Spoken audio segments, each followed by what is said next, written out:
He was the most extraordinary lad I ever came across.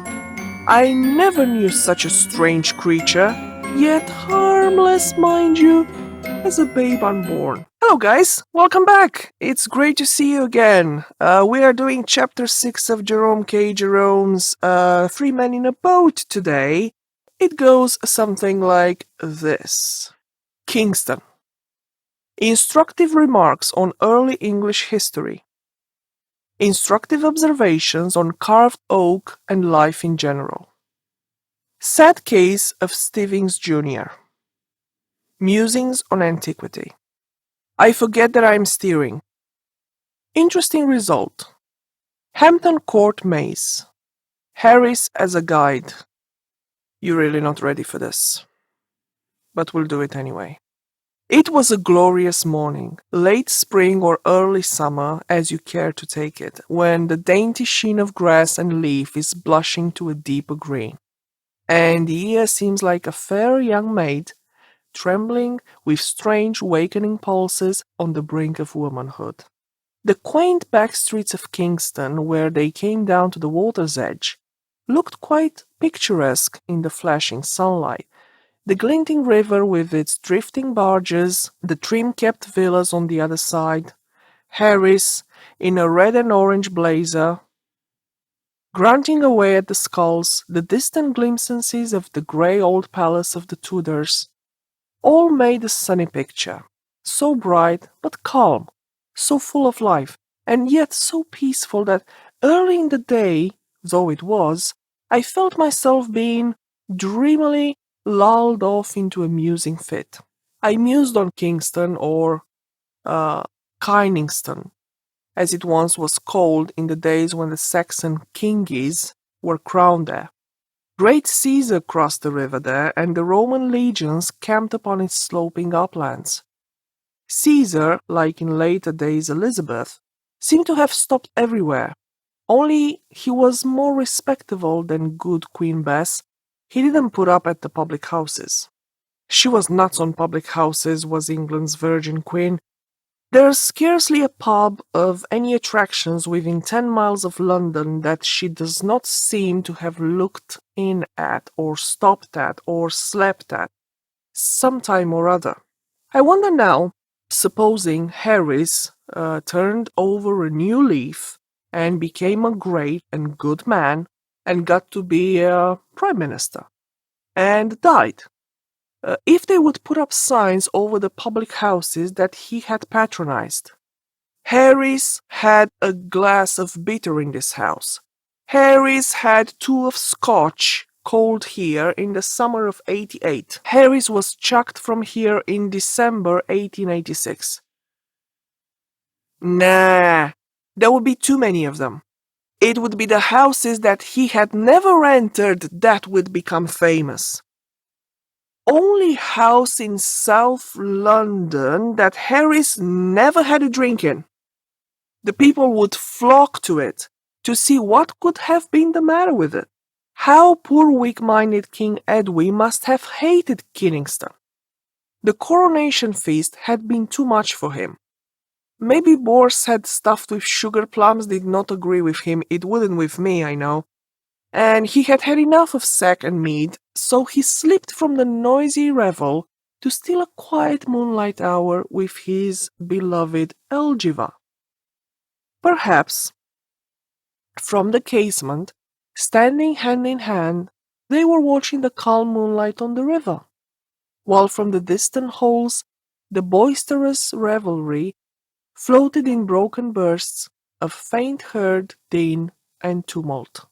Then, brutal Odo and St. Dunstan forced their rude way into the quiet room and hurled coarse insults at the sweet-faced queen and dragged poor Edwy back to the loud clamour of the drunken brawl. Years later, to the crash of battle music, Saxon kings and Saxon revelry were buried side by side, and Kingston's greatness passed away for a time, to rise once more when Hampton Court became the palace of the Tudors and the Stuarts, and the royal barges strained at their moorings on the river's bank, and the bright-cloaked gallants swaggered down the water steps to cry, "What fairy ho! Gadzooks, gramercy!" Many of the old houses round about speak very plainly of those days when Kingston was a royal borough, and nobles and courtiers lived there near their king, and the long road to the palace gates was gay all day with clanking steel and prancing palfreys and rustling skills and velvets and fair faces. The large and spacious houses, with their oriel lattice windows, their huge fireplaces, and their gabled roofs, breathe of the days of hose and doublet, of pearl embroidered stomachers and complicated oaths.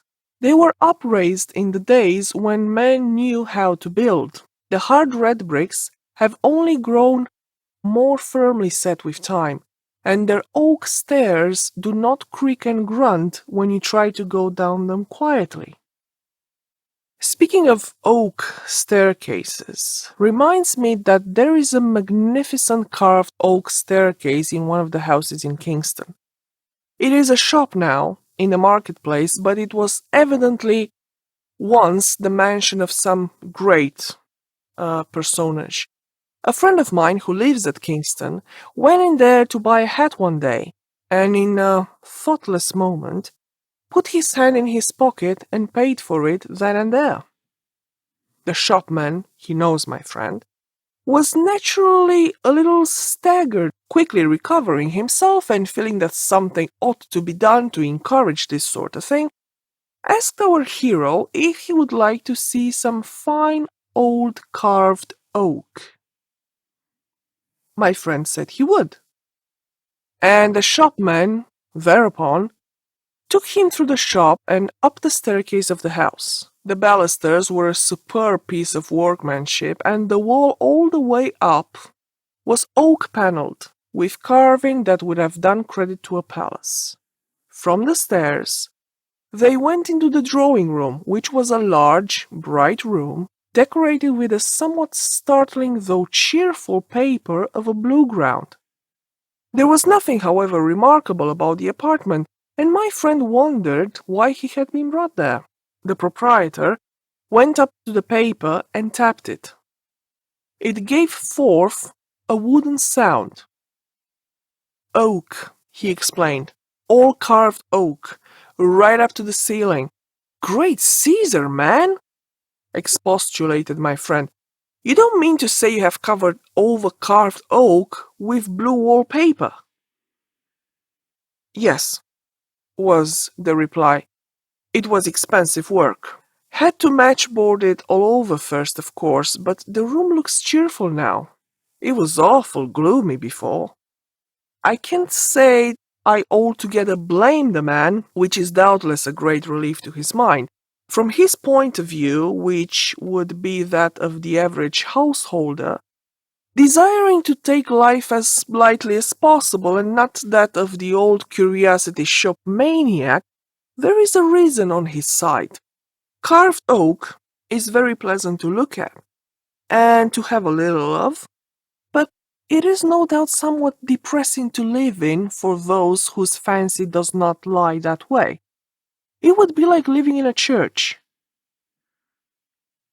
No, what was said in this case was that he who didn't care for carved oak should have his drawing room panelled with it, while people who do care for it have to pay enormous prices to get it. It seems to be the rule of this world. Each person has what he doesn't want, and other people what he does want. Married men have wives and don't seem to want them, and young single fellows cry out that they can't get them. Poor people who can hardly keep themselves have 8 hearty children. Rich old couples, with no one to leave their money to, die childless. Then, there are girls with lovers. The girls that have lovers never want them. They say they would rather be without them, that they bother them, and why don't they go and make love to Miss Smith and Miss Brown, who are plain and elderly and haven't got any lovers? They themselves don't want lovers. They never mean to marry. It does not do well to dwell on these things. It makes one so sad. There was a boy at our school. We used to call him Sandford and Merton. His real name was Stivings. He was the most extraordinary lad I ever came across. I believe he really liked study. He used to get into awful rows for sitting up in bed and reading Greek.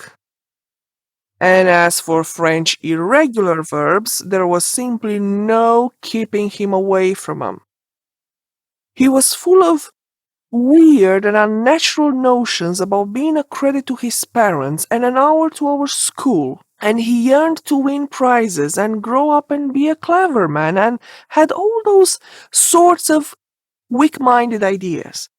I never knew such a strange creature, yet harmless, mind you, as a babe unborn. Well, that boy used to get ill about twice a week, so that he couldn't go to school. There never was such a boy to get ill as that Sandford and Merton. If there was any known disease going within 10 miles of him, he had it, and he had it badly. He would take bronchitis in the dog days and have hay fever at Christmas. After a 6 weeks period of drought, he would be stricken down with rheumatic fever, and he would go out in a November fog and come home with a sunstroke. They put him under the laughing gas one year. Poor lad, and drew all his teeth, and gave him a false set, because he suffered so terribly with toothache, and then he turned to neuralgia and earache. He was never without a cold, except once for 9 weeks while he had scarlet fever, and he always had chilblains. During the great cholera scare of 1871, our neighborhood was singularly free from it. There was only one reputed case in the whole parish. That case was young Stivings. He had to stop in bed when he was ill, and eat chicken and custards and hothouse grapes, and he would lie there and sob because they wouldn't let him do Latin exercises and took his German grammar away from him. And we other boys, who would have sacrificed 10 terms of our school life for the sake of being ill for a day, and had no desire whatever to give our parents any excuse for being stuck up about us, couldn't catch so much as a stiff neck. We fooled about in draughts, and it did us good, and freshened us up. And we took things to make us sick, and they made us fat, and gave us an appetite. Nothing we could think of seemed to make us ill until the holidays began. Then, on the breaking up day, we caught colds and whooping cough and all kinds of disorders which lasted till the term recommenced, when, in spite of everything we could maneuver to the contrary, we would get suddenly well again and be better than ever. Such is life, and we are but as grass that is cut down and put into the oven and baked. To go back to the carved oak question, they must have had very fair notions of the artistic and the beautiful. Our great-grandfathers, I mean. Why all our art treasures of today are only the dug-up commonplaces of 300 or 400 years ago? I wonder if there is real intrinsic beauty in the old soup plates, beer mugs, and candle snuffers that we prize so now. Or if it is only the halo of age glowing around them that gives them the charms in our eyes. The old blue that we hang about our walls as ornaments were the common everyday household utensils of a few centuries ago, and the pink shepherds and the yellow shepherdesses that we hand round now for all our friends to gush over and pretend they understand were the unvalued mantel ornaments that the mother of the 18th century would have given the baby to suck when he cried. Will it be the same in the future? Will the prized treasures of today always be the cheap trifles of the day before?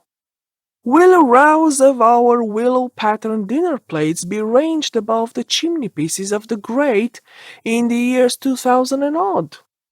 Will the white cups with the gold rim and the beautiful gold flower inside, species unknown, that our Sarah Janes now break in sheer light-heartedness of spirit, be carefully mended and stood upon a bracket and dusted only by the lady of the house? There's a china dog that ornaments the bedroom of my furnished lodgings.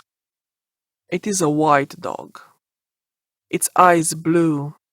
Its nose is a delicate red with spots. Its head is painfully erect. Its expression is amiability carried to the verge of imbecility. I do not admire it myself. Considered as a work of art, I may say it irritates me.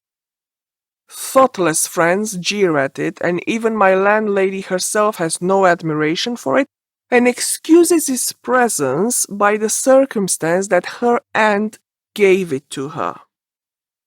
But in 200 years' time, it is more than probable that that dog will be dug up from somewhere or other, minus its legs, and with its tail broken, and will be sold for old china and put in a glass cabinet. And people will pass it round and admire it.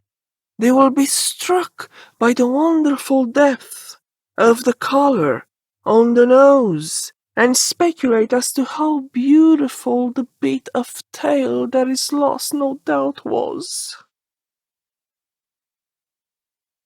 We, in this age, do not see the beauty of that dog. We're too familiar with it. It is like the sunset and the stars. We are not awed by their loveliness because they are common to our eyes. So it is with that china dog. In 2288, exactly, people will gush over it. The making of such dogs will have become a lost art. Our descendants will wonder how we did it, and say how clever we were. We shall be referred to lovingly as those grand old artists that flourished in the 19th century and produced those china dogs. The sampler that the eldest daughter did at school will be spoken of as tapestry of the Victorian era and be almost priceless. The blue and white mugs of the present day roadside inn will be hunted up, all cracked and chipped and sold for their weight in gold. And rich people will use them for claret cups, and travelers from Japan will buy up all the presents from Ramsgate and souvenirs of Margate that may have escaped destruction, and take them back to Jeddo as ancient English curios. At this point, Harris threw away the skulls, got up and left his seat, and sat on his back and stuck his legs in the air. Montmorency howled and turned a somersault, and the top hamper jumped up and all the things came out. I was somehow surprised, but I did not lose my temper. I said, pleasantly enough, "Wallo! Hey, what's that for? What's that for? What?" Now, on second thoughts, I will not repeat what Harry said. I may have been to blame, I admit it, but nothing excuses violence of language and coarseness of expression, especially in a man who has been carefully brought up, as I know Harris has been. I was thinking of other things and forgot, as anyone might easily understand, that I was steering, and the consequence was that we had got mixed up a good deal with the towpath. It was difficult to say for the moment which was us and which was the Middlesex bank of the river, but we found out after a while and separated ourselves. Harris, however, said he had done enough for a bit and proposed that I should take a turn. So, as we were in, I got out and took the tow line and ran the boat on past Hampton Court. What a dear old wall there is that runs along by the river there. I never pass it without feeling better for the sight of it. Such a mellow, bright, sweet old wall. What a charming picture it would make with the lichen creeping there and the moss growing there, a shy young vine peeping over the top at this spot to see what is going on up upon the busy river, and the sober old ivy clustering a little further down. There are 50 shades and tints and hues in every 10 yards of that old wall. If I could only draw, and knew how to paint, I could make a lovely sketch of that old wall, I'm sure. I've often thought I should like to live at Hampton Court. It looks so peaceful and quiet, and it is such a dear old place to ramble round in the early morning before many people are about. But there, I don't suppose I should really care for it when it came to actual practice. It would be so ghastly dull and depressing in the evening when your lamp cast uncanny shadows on the panelled walls and the echo of distant feet rang through the cold stone corridors, and the now drew nearer, and the now died away, and all was death-like silence save the beating of one's own heart. We are creatures of the sun, we, men and women. We love light and life. That is why we crowd into the towns and cities, and the country grows more and more deserted every year. In the sunlight, in the daytime, when nature is alive and busy all around us, we like the open hillsides and the deep woods well enough, but in the night, when our Mother Earth has gone to sleep and left us waking, oh, the world seems so lonesome, and we get frightened like children in a silent house. And then we sit and sob and long for the gaslit streets and the sound of human voices and the answering throb of human life. We feel so helpless and so little in the great stillness, when the dark trees rustle in the night wind. There are so many ghosts about, and their silent sighs make us feel so sad. Let us gather together in the great cities and light huge bonfires of 1,000,000 gas jets and shout and sing together and feel brave. Harris asked me if I'd ever been in the maze at Hampton Court. He said he went in once to show somebody else the way. He had studied it up in a map, and it was so simple that it seemed foolish, hardly worth the 2 pence charge for admission. Harry said he thought that map must have been got up as a practical joke because it wasn't a bit like the real thing and only misleading. It was a country cousin that Harris took in, and he said, "We'll just go in there so that you can say you've been, but it's very simple. I mean, it's absurd to call it a maze. You keep on taking the first turning to the right. We'll just walk around for 10 minutes and then go and get some lunch."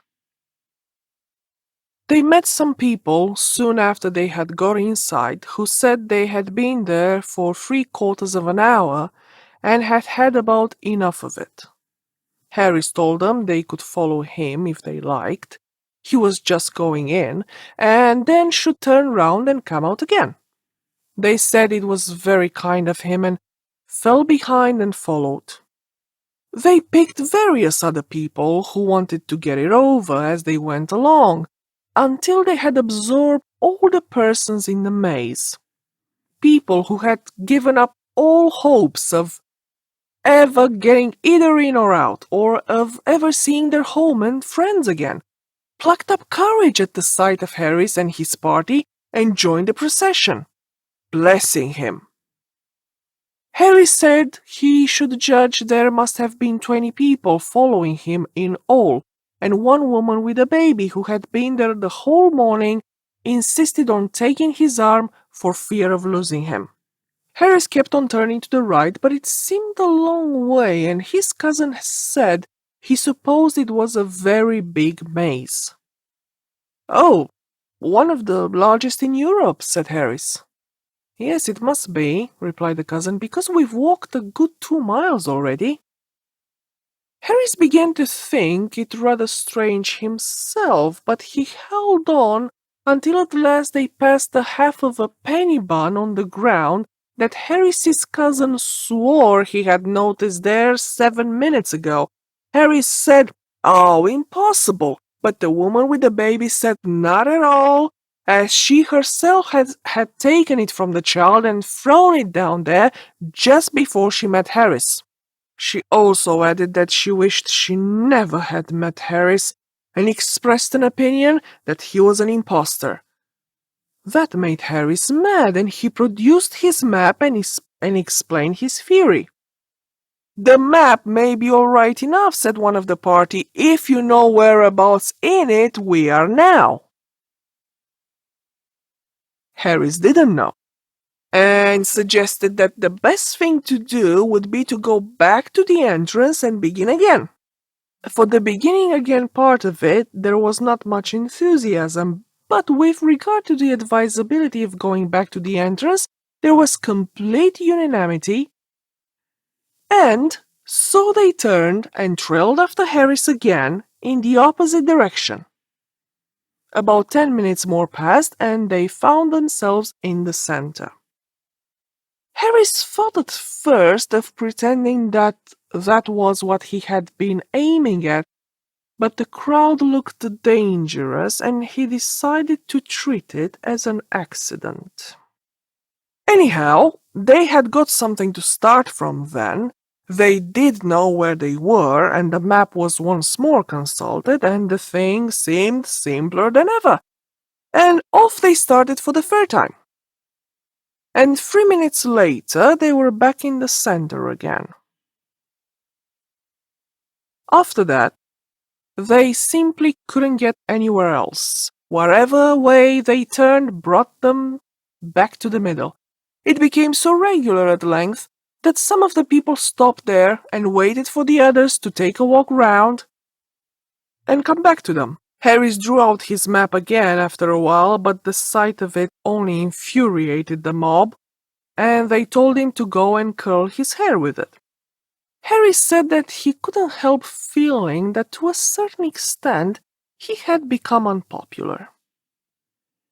They all got crazy at last and sang out for the keeper, and the man came and climbed up the ladder outside and shouted out directions to them, but all their heads were by this time in such a confused whirl that they were incapable of grasping anything, and so the man told them to stop where they are and he would come to them.